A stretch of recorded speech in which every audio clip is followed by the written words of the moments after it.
উত্তরবঙ্গে একটানা বৃষ্টিতে ধস নেমেছে 10 নম্বর জাতীয় সড়কে।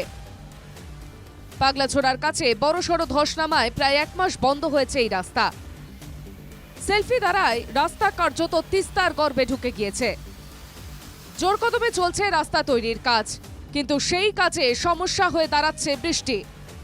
10 নম্বর জাতীয় সড়ক বন্ধ থাকায় চরম সমস্যায় পড়ছেন পর্যটক ও গাড়ির চালকরা। ওই রাস্তা থাকা খুব কঠিন ব্যাপার। ওই রাস্তা আছে, রাস্তার নিচ থেকে সুরঙ্গের মতো জল যাচ্ছে, তো ওই থাকবে না, একদিক থেকে বানাচ্ছে একদিকে যাবে।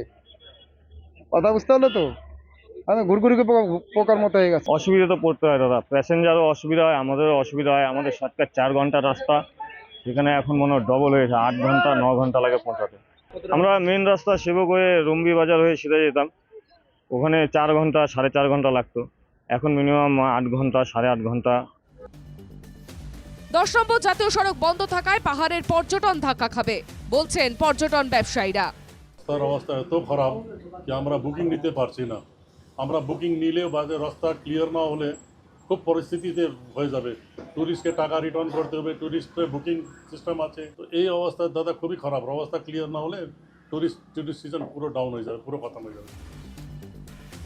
কালিম্পংয়ের বাসিন্দারাও চাইছেন দ্রুত এই রাস্তা তৈরি হোক। এই অবস্থায় এই রাস্তাতে আদৌ কবে যে যান চলাচল শুরু হবে সেটাই কিন্তু এখন চিন্তার বিষয় হয়ে দাঁড়িয়েছে। শিলিগুড়ি থেকে গ্যাংটক যাওয়ার মূল যে রাস্তা, এই রাস্তা বন্ধ হয়ে যাওয়ায় গাড়িগুলো কিন্তু লাভা হয়ে ঘুরে যেতে হচ্ছে।